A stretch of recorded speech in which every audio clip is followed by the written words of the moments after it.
জানিয়ে দিব এই মুহূর্তে আমাদের হাতে থাকা গুরুত্বপূর্ণ আপডেট সংবাদ। শুরুতেই থাকছে নির্বাচন ইস্যুতে নিরপেক্ষতা হারাচ্ছে সরকার, বলছে বিএনপি নেতা আমির খসরু। এবারে জানিয়ে দিব লন্ডনে ডক্টর ইউনূসের সঙ্গে সাক্ষাৎ করতে চান টিউলিপ সিদ্দিক। এবারে থাকছে সম্পর্ক শেষ, বিরোধীদের সহায়তা করলে ইলন মাস্কের গুরুতর পরিণতির হুঁশিয়ারি ট্রাম্পের। আরও জানাবো ভারতের 5 জেলায় অনির্দিষ্টকালের কারফিউ, ইন্টারনেট বন্ধ ঘোষণা। সর্বশেষ জানিয়ে দিব যুক্তরাষ্ট্রে ট্রাম্পের বিরুদ্ধে বাড়ছে বিক্ষোভ, 2000 সেনা মোতায়েন। এতক্ষণ শুনছিলেন আপডেট সংবাদের শিরোনাম, এবারে বিস্তারিত। তবে তার আগে অনুরোধ রইল ভিডিওটিতে একটি লাইক এবং কমেন্ট করে জানিয়ে দিন ভিডিও সম্পর্কে আপনার মূল্যবান মতামত। আরও জানিয়ে দিন ভিডিওটি কোথা থেকে দেখছেন বা কোন জেলা থেকে দেখছেন। নির্বাচন ইস্যুতে নিরপেক্ষতা হারাচ্ছে সরকার বলে মন্তব্য বিএনপি নেতা আমির খসরুর। জাতীয় সংসদ নির্বাচন এপ্রিলে করার ঘোষণা সময় উপযোগী নয় বলে মন্তব্য করেছেন বিএনপির স্থায়ী কমিটির সদস্য আমির খসরু মাহমুদ চৌধুরী। তিনি বলেন, নির্বাচন ইস্যুতে নিরপেক্ষতা হারাচ্ছে সরকার। সোমবার এক অনুষ্ঠানে তিনি এ মন্তব্য করেন। তিনি বলেন, রমজান সংযমের মাস, এ মাসে মানুষ নামাজ কালাম করে। এছাড়া এই মাস ঘূর্ণিঝড়ের সময়, আবার সেই সময়ে পরীক্ষা শুরু হবে। সেই সময়টায় নির্বাচন করাটা তো একেবারেই অসম্ভব ব্যাপার। বাংলাদেশের সিংহভাগ রাজনৈতিক দল ডিসেম্বরের মধ্যে নির্বাচন চায়।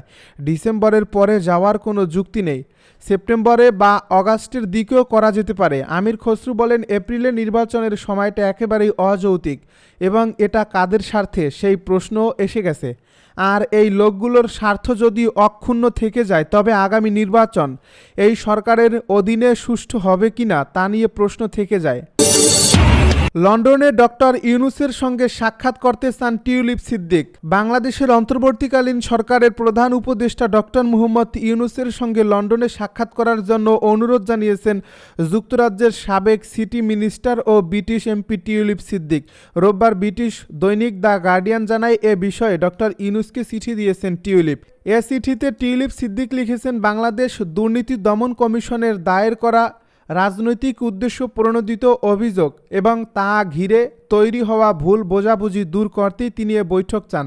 বাংলাদেশের সাবেক প্রধানমন্ত্রী শেখ হাসিনার ভাগ্নি টিউলিপের বিরুদ্ধে অভিযোগ রয়েছে, তার খালা শেখ হাসিনার শাসনামলে তিনি অবৈধ সুবিধা গ্রহণ করছেন। অভিযোগ অনুযায়ী টিউলিপ ও তার মা প্রভাব খাটিয়ে ঢাকার একটি অভিজাত এলাকায় 7200 বর্গফুটের একটি প্লট নিয়েছেন। যদিও টিউলিপ ও তার আইনজীবীরা এই অভিযোগগুলো ভিত্তিহীন ও রাজনৈতিকভাবে উদ্দেশ্য প্রণোদিত বলে দাবি করছেন। এই চিঠিতে টিউলিপ বলেন, লন্ডনে আপনার সফরকালে যদি সাক্ষাৎ হয় তাহলে আমার খালা শেখ হাসিনার সঙ্গে সম্পর্কিত কিছু প্রশ্নের বিষয়ে আমার বক্তব্য পরিষ্কার করার সুযোগ পাব। তিনি আরও লিখেছেন, আমি লন্ডনে জন্মগ্রহণ করা একজন ব্রিটিশ নাগরিক। গত 1 দশক ধরে হ্যাম্পস্টেড ও হাইগেট থেকে এমপি হিসেবে দায়িত্ব পালন করছি। বাংলাদেশের প্রতি আবেগ থাকলেও আমি সেখানে জন্মাইনি, বাস করি নাই, এমনকি কোনো ব্যবসায়িক স্বার্থ নেই। টিউলিপ অভিযোগ করছেন, তার আইনজীবীরা লন্ডন থেকে দুদকের সঙ্গে যোগাযোগের চেষ্টা করলেও কোনো জবাব মেলেনি, বরং দুদক ঢাকা শহরের একটি অজানা ঠিকানায় নথিপত্র পাঠাচ্ছে। তিনি আরও বলেন, এই তথাকথিত তদন্তের প্রতিটি ধাপ সংবাদ মাধ্যমে ফাঁস করা হচ্ছে, অথচ আমার আইনজীবীদের সঙ্গে কোনো আনুষ্ঠানিক যোগাযোগ করা হয়নি। সম্পর্ক শেষ, বিরোধীদের সহায়তা করলে মাস্কের গুরুতর পরিণতির হুঁশিয়ারি ট্রাম্পের। নিজের সাবেক উপদেষ্টা এবং বিশ্বের শীর্ষ ধনী ইলন মাস্কের সঙ্গে যাবতীয় সম্পর্ক শেষ বলে ঘোষণা করেছেন যুক্তরাষ্ট্রের প্রেসিডেন্ট ডোনাল্ড ট্রাম্প। মার্কিন প্রেসিডেন্ট আরও বলছেন যে তিনি আর মাস্কের সঙ্গে কথা বলতে চান না এবং যদি মাস্ক বিরোধী দল ডেমোক্র্যাটদের সহায়তা করেন সেক্ষেত্রে গুরুতর পরিণতি ভোগ করার হুঁশিয়ারি। শনিবার মার্কিন সংবাদ মাধ্যম এনবিসিকে দেওয়া এক সাক্ষাৎকারে ট্রাম্প বলেন, মাস্কের সঙ্গে আর কোনো আমার সম্পর্ক নেই, এটা শেষ হয়ে গেছে। আশা করি তিনি টেসলায় আরও উন্নতি করবেন। ভবিষ্যতে মাস্কের সঙ্গে সম্পর্ক উন্নয়নের কোনো সম্ভাবনা রয়েছে কিনা এমন প্রশ্নের উত্তরে ট্রাম্প বলেন, আমি এখন অন্যান্য ইস্যু নিয়ে খুবই ব্যস্ত, সম্ভবত তার সঙ্গে কথা বলার সময় পাব না। বৈদ্যুতিক গাড়ি প্রস্তুতকারী কোম্পানি টেসলা মহাকাশযান মহাকাশ অভিযানের জন্য প্রয়োজনীয় উপকরণ নির্মাণকারী কোম্পানি টেসলা এবং সামাজিক যোগাযোগ মাধ্যম এক্সের মালিক ইলন মাস্কের সঙ্গে ডোনাল্ড ট্রাম্পের ঘনিষ্ঠতার শুরু 2024 সালের জুলাই থেকে। সে সময় প্রেসিডেন্ট নির্বাচনের প্রচারণা চলছিল। রিপাবলিকান পার্টির শীর্ষ নেতা ও প্রেসিডেন্ট পদপ্রার্থী ট্রাম্পের বিভিন্ন প্রচারণা সভায় তখন মাস্ককে নিয়মিত দেখা গেছে। এক প্রতিবেদনে মার্কিন সংবাদ মাধ্যম ওয়াশিংটন পোস্টে জানিয়েছে, ট্রাম্পের নির্বাচনী প্রচারণা তহবিলে কমপক্ষে $28.80 কোটি চাঁদা দিয়েছিলেন মাস্ক। ভারতের 5 জেলায় অনির্দিষ্টকালের কারফিউ, ইন্টারনেট বন্ধ ঘোষণা। ভারতের 5টি জেলায় অনির্দিষ্টকালের জন্য কারফিউ জারি করা হয়েছে। এছাড়া এসব জেলায় ইন্টারনেট সেবা বন্ধ করে দিয়েছে সরকার। রোববার ভারতীয় সংবাদ মাধ্যম দ্য হিন্দুর এক প্রতিবেদনে এই তথ্য জানানো হয়েছে। প্রতিবেদনে বলা হয়েছে, ভারতের মণিপুরের বিষ্ণুপুর জেলায় অনির্দিষ্টকালের জন্য কারফিউ জারি করা হয়েছে। এছাড়া কাংচি, থৌবাল, ইম্ফল পূর্ব ও ইম্ফল পশ্চিম এই 4টি উপত্যকা জেলায় 4 বা ততোধিক ব্যক্তির সমাবেশ নিষিদ্ধ করা হয়েছে। শনিবার রাতে এ নির্দেশনা জারি করা হয়েছে। ইম্ফল পশ্চিমে জাতীয় তদন্ত সংস্থা এবং মণিপুর পুলিশের যৌথ দল কর্তৃক আরামবাই তেঙ্গল সদস্য কানন মেইতেইকে গ্রেপ্তারের ফলে সৃষ্ট উত্তেজনার জেরে এই নির্দেশনা দেওয়া হয়েছে। সরকারি আদেশে বলা হয়েছে, 5টি জেলায় 5 দিনের জন্য ইন্টারনেট পরিষেবা স্থগিত করা হয়েছে।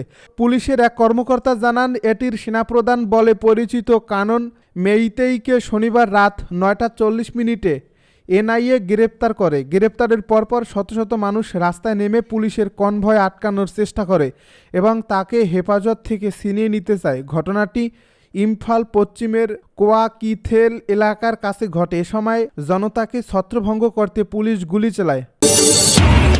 যুক্তরাষ্ট্রে ট্রাম্পের বিরুদ্ধে বাড়ছে বিক্ষোভ, 2000 সেনা মোতায়েন। যুক্তরাষ্ট্রে ট্রাম্প প্রশাসনের নীতির বিরুদ্ধে ভয়াবহ আকার ধারণ করছে বিক্ষোভ। দেশটির লস অ্যাঞ্জেলসে দ্বিতীয় দিনের মতো চলছে বিক্ষোভ। পরিস্থিতি নিয়ন্ত্রণে অতিরিক্ত 2000 সেনা মোতায়েনের নির্দেশ দিয়েছেন মার্কিন প্রেসিডেন্ট ডোনাল্ড ট্রাম্প।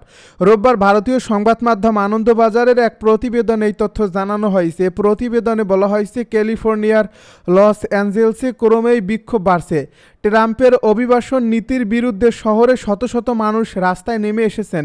শুক্রবার থেকে এ বিক্ষোভ শুরু হয়েছে। শনিবার এ বিক্ষোভে গোটা শহর রণক্ষেত্রে পরিণত হয়। পরিস্থিতি নিয়ন্ত্রণে 2000 সেনা মোতায়েনের নির্দেশ দিয়েছেন প্রেসিডেন্ট ট্রাম্প। যুক্তরাষ্ট্রে বসবাসকারী অবৈধ অভিবাসীদের চিহ্নিত করতে পদক্ষেপ শুরু করছে ট্রাম্প প্রশাসন। দেশটির লস অ্যাঞ্জেলস সহ ক্যালিফোর্নিয়ার বিভিন্ন এলাকায় কয়েকদিন ধরে মার্কিন অভিবাসন এবং শুল্ক দপ্তরের কর্মকর্তারা অভিযান শুরু করছেন। এ সময় ব্যাপক ধরপাকড় করা হয়েছে। শুক্রবার থেকে এখন পর্যন্ত অন্তত 118 জনকে গ্রেপ্তার করা হয়েছে। এই অভিযানের বিরুদ্ধে রাস্তায় নেমে এসেছেন অভিবাসীরা। হোয়াইট হাউজের প্রেস সেক্রেটারি ক্যারোলিন লিভিট জানান, প্রেসিডেন্ট ট্রাম্প লস অ্যাঞ্জেলসের আইনশৃঙ্খলা পরিস্থিতি সামাল দিতে একটি নির্দেশিকায় স্বাক্ষর করেছেন। এতে 2000 সেনা মোতায়েনের নির্দেশ দেওয়া হয়েছে।